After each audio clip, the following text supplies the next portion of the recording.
Ya, bismillahirrahmanirrahim. Assalamualaikum warahmatullahi wabarakatuh. Perkenalkan, nama saya Muhammad Fathuddin Noval dari kelas PJKRE Angkatan 2018, Fakultas Ilmu Keolahragaan Universitas Negeri Makassar. Pada kali ini saya akan mencoba menjelaskan materi tentang sosiologi penjas dan olahraga. Lebih tepatnya pada kesepahaman menentukan perspektif, status, dan peranan wanita dalam olahraga. Sebelum itu, alangkah lebih baiknya kita mengetahui apa pengertian dari status sosial. Jadi, pengertian status sosial adalah tempat atau posisi seseorang dalam suatu kelompok sosial, sehubungan dengan kelompok-kelompok lain di dalam kelompok yang lebih besar lagi, dalam arti lingkungan pergaulan sehari-hari, prestasinya, dan adanya hak-hak serta kewajiban-kewajibannya. Adapun pengertian status sosial menurut para ahli, misalnya menurut Sujono Sukanto, status sosial adalah tempat seseorang secara umum dalam masyarakat sehubungan orang lain, dalam arti lingkungan pergaulan, prestasi, dan hak-hak serta kewajibannya. Menurut Ralph Linton, status sosial adalah sekumpulan hak dan kewajiban yang dimiliki seseorang dalam masyarakat. Pemilik status sosial yang tinggi akan ditempatkan lebih tinggi dalam struktur masyarakat dibandingkan dengan pemilik status sosial rendah. Menurut Mayor Pollack, status adalah kedudukan sosial seseorang oknum dalam kelompok serta dalam masyarakat. Status sosial memberi bentuk dan pola pada interaksi sosial. Selanjutnya, menurut Davis, status adalah posisi dalam sistem kelembagaan umum yang diakui dan didukung masyarakat, kemudian berevolusi secara spontan dibanding sengaja diciptakan, berakar pada cerita rakyat dan adat istiadat. Selanjutnya, menurut Mazumar, status adalah posisi seorang dalam kelompok atau tempatnya di jaringan sosial dengan hak dan kewajiban timbal balik. Selanjutnya, jenis status sosial. Yang pertama, status yang diberikan. Status yang diberikan merupakan jenis status yang diperoleh secara otomatis, tanpa harus diperjuangkan terlebih dahulu. Status ini bersifat tertutup, artinya hanya dimiliki oleh orang-orang tertentu, yang sama dengan status kedua orang tuanya. Selanjutnya, status ini bisa diperoleh melalui yang pertama, garis keturunan, dan yang kedua, jenis kelamin. Yang selanjutnya, jenis status yang kedua yaitu status yang diperjuangkan. Status yang diperjuangkan merupakan jenis status yang sengaja diusahakan oleh seseorang. Kedudukan ini bersifat terbuka dan tidak didasarkan atas dasar kelahiran dan sangat tergantung dari kemampuan individu untuk meraih kedudukan tersebut. Artinya, seseorang dapat melakukan aktivitas dan bisa pindah ke status yang lainnya tergantung kemampuan dan usahanya. Pada umumnya, seseorang untuk meraih status ini adalah dengan jalan pendidikan di sekolah atau formal dan perjuangan keras. Selanjutnya yaitu status yang diperjuangkan ini dapat diperoleh melalui proses sebagai berikut. Yang pertama yaitu proses prestasi.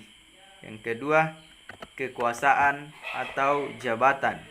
Yang ketiga, kualitas pribadi itu sendiri.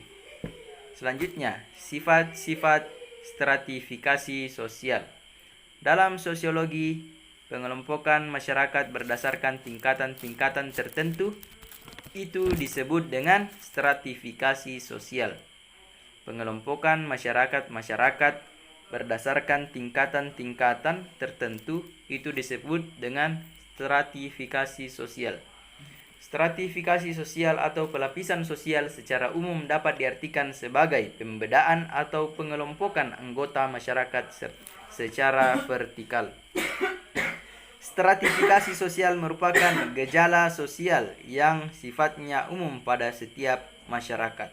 Bahkan pada zaman Yunani kuno telah menyatakan bahwa di dalam tiap-tiap negara selalu ada 3 unsur, yaitu mereka yang kaya sekali, mereka yang melarat, dan mereka yang berada di tengah-tengahnya. Dilihat dari sifatnya, kita mengenal 2 sistem stratifikasi sosial. Sistem yang pertama yaitu sistem stratifikasi sosial tertutup. Sistem stratifikasi sosial tertutup ini membatasi atau tidak memberi kemungkinan seseorang untuk pindah dari suatu lapisan ke lapisan sosial yang lainnya, baik ke atas maupun ke bawah. Dalam sistem ini, statusnya jalan untuk masuk menjadi anggota dari suatu strata tertentu dalam masyarakat adalah dengan kriteria kelahirannya.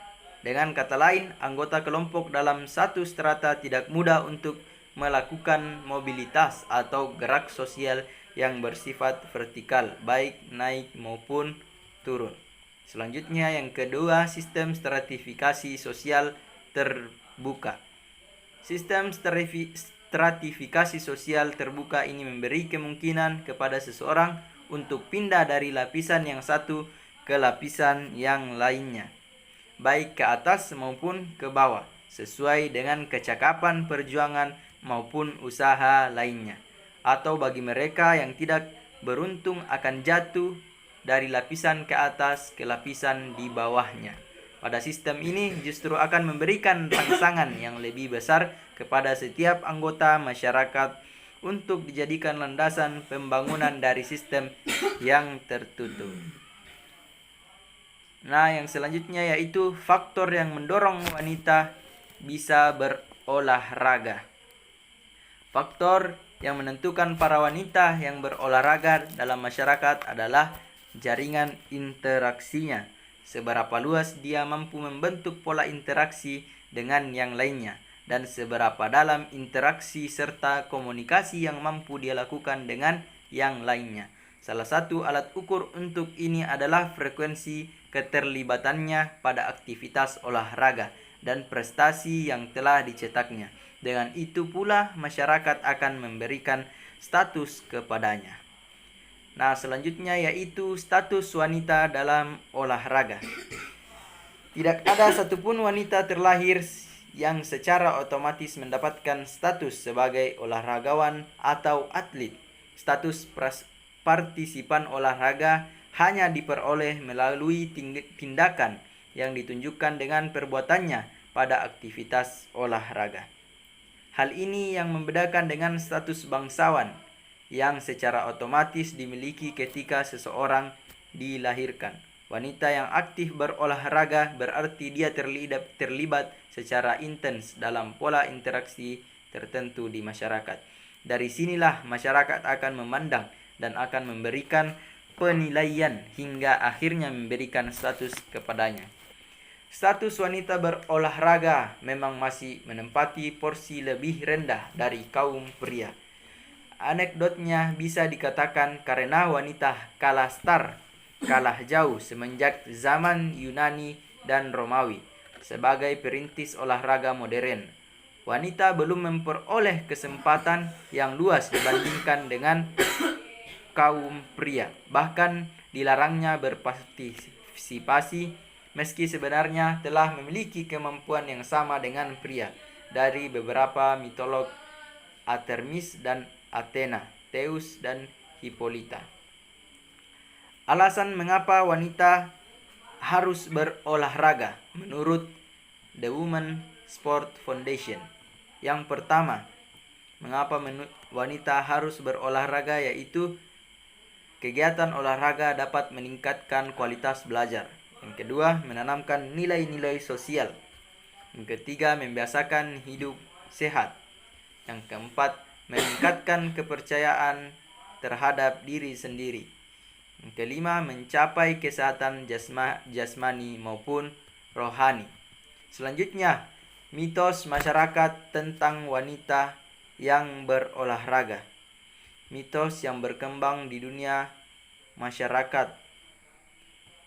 Cockley mengungkapkan bahwa adanya mitos yang keliru dan masih dipegang erat oleh masyarakat, terutama terjadi di negara-negara yang tingkat pendidikan dan informasi mediknya masih rendah. Yang pertama, keikutsertaan yang berat dalam olahraga mungkin menjadi penyebab utama masalah kemampuan menghasilkan keturunan. Atau dalam hal ini, wanita yang terlibat dalam olahraga bisa dikatakan dapat mengalami kemandulan. Yang kedua, aktivitas pada beberapa event olahraga dapat merusak organ reproduksi atau payudara pada wanita. Wanita memiliki struktur tulang yang lebih rapuh dibandingkan pria sehingga lebih mudah mengalami cedera. Yang keempat, keterlibatan intens dalam olahraga menyebabkan masalah pada menstruasi wanita. Yang kelima, keterlibatan dalam olahraga membawa ke arah-arah perkembangan yang kurang menarik, seperti wanita yang menonjolkan otot. Ini semua adalah mitos-mitos yang masih dipegang erat oleh masyarakat. Selanjutnya, proses pencapaian status atlet untuk wanita. Dapat dikatakan bahwa status atlet yang dimiliki wanita merupakan achievement status atau kedudukan yang dicapai oleh seorang dengan usaha-usaha yang disengaja atau usaha yang dilakukan oleh dirinya sendiri. Kedudukan ini tidak dicapai atas dasar kelahiran.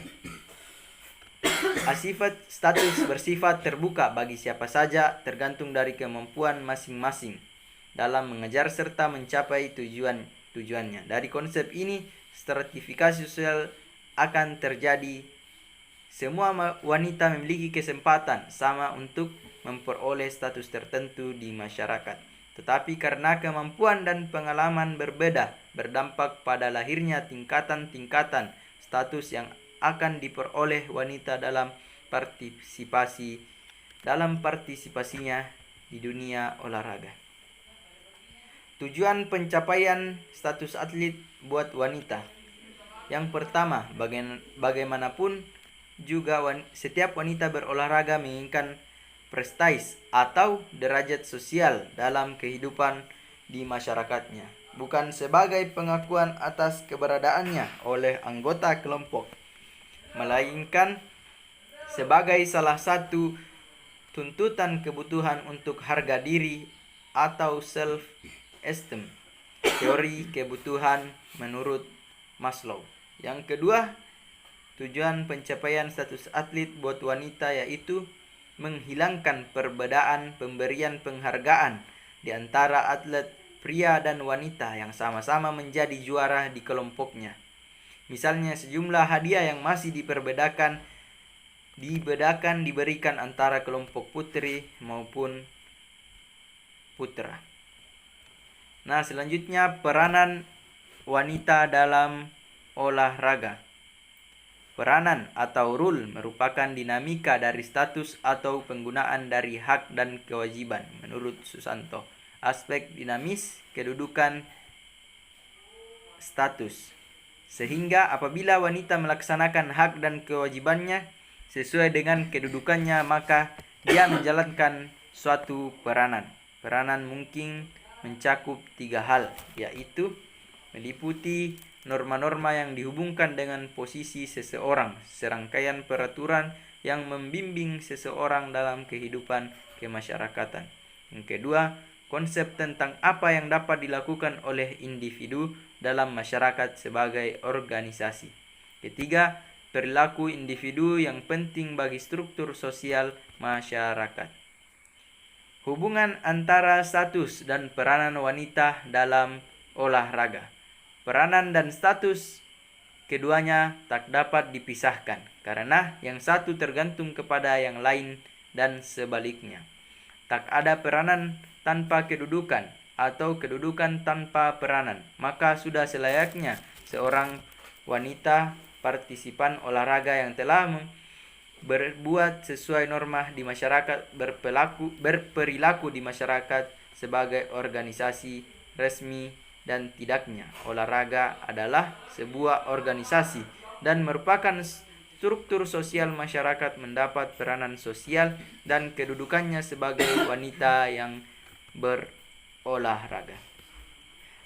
Ketimpangan yang biasa terjadi dalam pencapaian status.